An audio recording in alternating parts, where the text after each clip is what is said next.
Former Undercover Cops of Reddit, what is the craziest thing you had to do to not blow your cover? I worked as a transcriptionist for a while, and I transcribed some tape taken off of body mix of undercover officers working a very notorious domestic terrorism case. It was crazy. They would sound like an absolute backwoods hill people lunatic while talking to their marks. Then later when talking to the other police officers, would sound all business and like a very professional person. I'm a defense lawyer, not a cop. At least where I live, it is very rare to see actual cops doing undercover work where they are out meeting with targets. Drug cases are almost always done using CIs that are working for them, not officers. The feds do some of that sit with high-value targets, organized crime, high-level drug traffickers, but that is pretty rare in my experience. I did meet a narcotics guy from NYPD a few years ago while on vacation. We were trading more stories in a bar and he said that he would do drugs on occasion if it was necessary to prove his bona fides while working undercover. He said it got reported as soon as he was out of the situation, documented, and he was taken to the hospital for detox. Sounded legit to me, but who knows? He had a badge and looked like a biker. My cousin was an undercover ATF agent. Anyway, they were trying to bust some guys for illegal alcohol distribution and were building a rapport by going undercover. My cousin doesn't take his ATF badge with him when he's undercover because if anyone ever saw it, he could get shot. Anyway, some hot-headed black and white cops came over and started harassing them. My cousin couldn't blow his cover, but pretty soon the police started getting physical and they beat crap out of my cousin and the guys he is trying to get evidence from. They take them all into the police station only to find out that my cousin is ATF. My cousin was pissed because cops aren't supposed to beat people up. He is currently filing a lawsuit against that police department. My friend who is an undercover cop said that multiple times he had to let himself be arrested to not blow his cover. Like when a sting was going down or whatever, instead of being like, hey, I'm a cop, he would get arrested along with everyone else. Former jailer for a large metro department here. We'd be notified that somebody was coming in from a raid, but other than that they were treated just the same as any other arrest. We'd keep an eye on them in camera to ensure safety. We were usually told ahead of time so nobody went, hey Smith, how'd you get arrested, man? Sit your ass, GT is gonna be pissed, etc, etc. Edit. By ensuring safety I mean watching for potential fights. We do the same for any number of scenarios and people. Our goal was to spot and stop fights before they became physical. Edit 2. We were a temporary detention facility. Most would be in custody for 24 to 48 hours to see a judge in the morning or get moved to county, so most only maybe a day. My friend used to be a state trooper. She told me about how she used to have to go undercover as a hooker to try to catch Johns. She didn't do so well, though. She was far too polite, so they all knew something was up.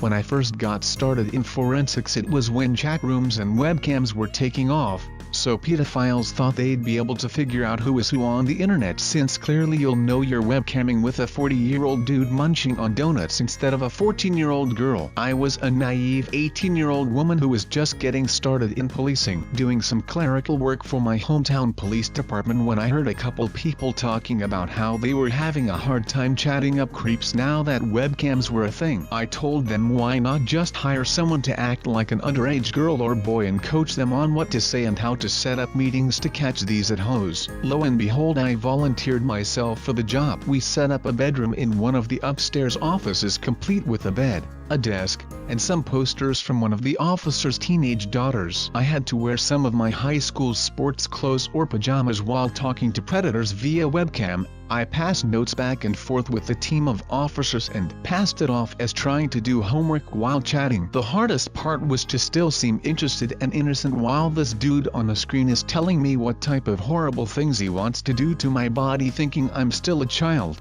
As a former correctional officer, we had a situation where a major police department planted a cop in the prison to get information on a guy they believed was orchestrating hits from inside the prison. The warden knew and I knew, by accident, but not a single other CO knew, nor did any of the staff, including medical, and that's the way they wanted it. He went through receiving, He was categorized and placed. It was wild. He was there for a week, got the info they needed and got him out. It didn't become public knowledge that he was undercover until after I had left, and it was a long while after as they were making a case. That was a surreal moment. My father worked for NCIS. He told me about an incident where his guys set up a sting to bust some drug suppliers who turned out to be local police setting up their own sting. They figured it out when they tried to bust each other.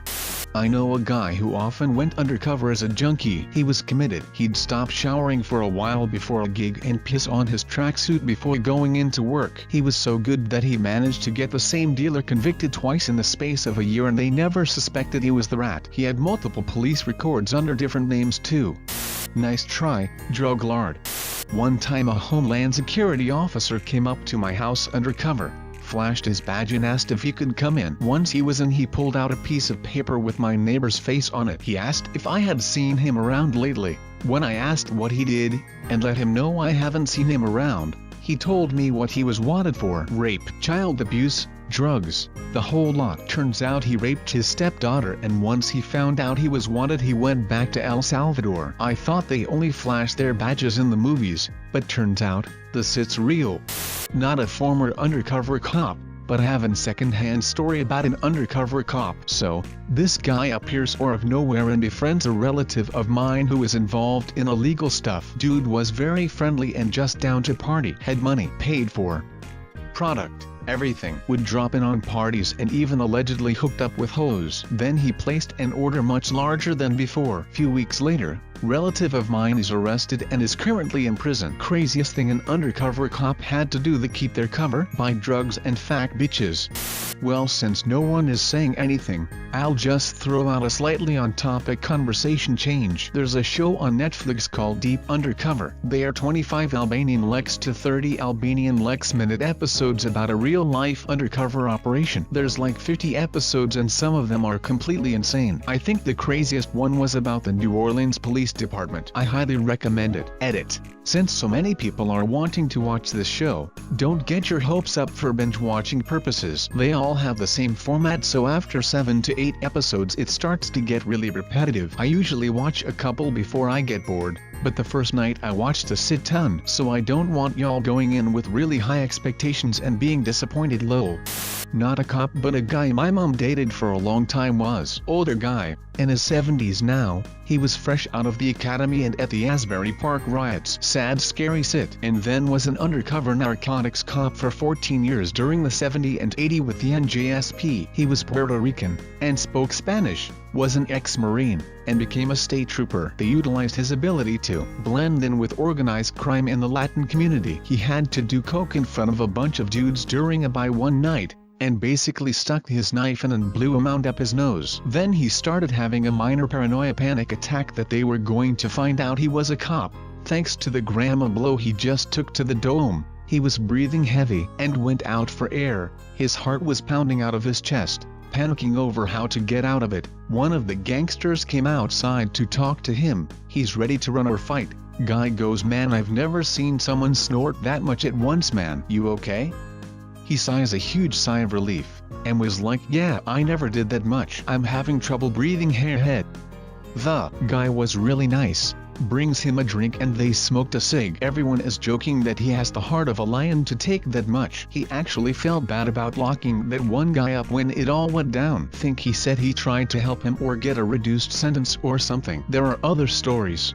In former law enforcement, I did a few deployments in a surveillance capacity to sit near targets in restaurants and bars to overhear conversations. Sorry to disappoint, but I didn't do anything particularly crazy. Criminals just tend to talk about the same shit that everyone else talks about: women and sports. Publicly they tend not to talk too much about their criminal activities, but you can still glean information from places they say they went to and people they say they know.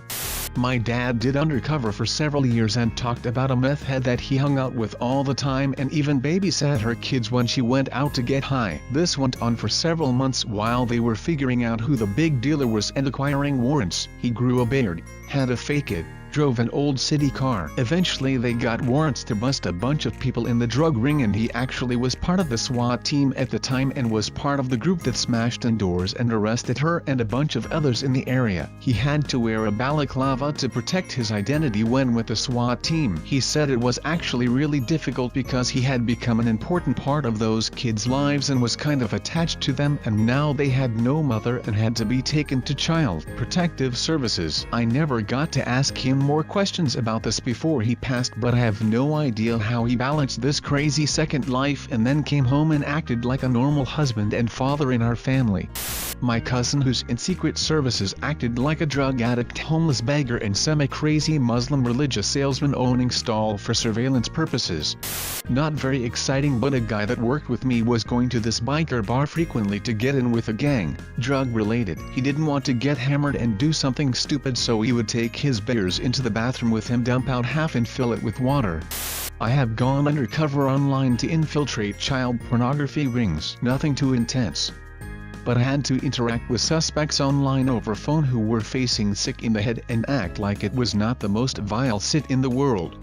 Play dead on MT Everest. My code name was Green Boots.